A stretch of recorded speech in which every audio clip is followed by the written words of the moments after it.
हे जे व्हेरिफिकेशन आहे हे 3 वर्षाचंच महाविद्यालयाच्या स्तरावर होऊ शकतं, पण उर्वरित 2 वर्षाच्या बाबतीत विद्यार्थी स्वतः त्याचं ते करू शकत होता किंवा 23-24 नंतर त्या विद्यार्थ्यांनी काय केलं हे विद्यार्थी इतर आस्थापनांकडूनही घेऊ शकत होता।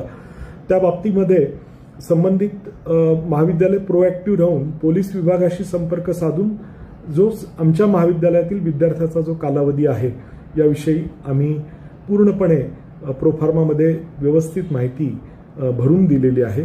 त्याचबरोबर विद्यार्थ्याचा बोनाफाईड सर्टिफिकेट की त्यामध्ये त्याचा कार्यकाळ आणि सर्व माहिती ही दिलेली आहे। विद्यार्थी जॉबपासून वंचित नाही। विद्यार्थ्यांनी जे दुसरं ॲलिगेशन केलेलं आहे की महाविद्यालयातील प्राध्यापकांकडून जातीवाचक काही बोललं गेलं, मी आपल्याला सांगतो प्रोग्रेसिव्ह एज्युकेशन सोसायटी ही 91 वर्षाची जुनी संस्था आहे।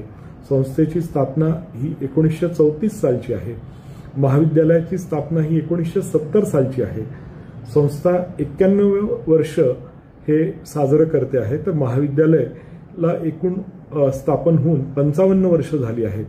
आज संस्थेमध्ये 53,000हून जास्त विद्यार्थी शिक्षण घेत आहेत। सर्व घटकातील तळागाळातील गोरगरिबांची मुलं ही संस्थेमध्ये शिकतात आणि आम्ही अतिशय अभिमानाने सांगतो की आमच्या संस्थेचं जे ब्रीदवाक्य आहे की तळागाळातल्या गोरगरीब विद्यार्थ्यांना दर्जेदार शिक्षण हे संस्थेच्या माध्यमातून उपलब्ध व्हावं, हाच हेतू संस्थेने आजपर्यंत उराशी बाळगलेला आहे आणि त्याप्रमाणेच संस्था समाजामध्ये दिमाखानं काम करते आहे।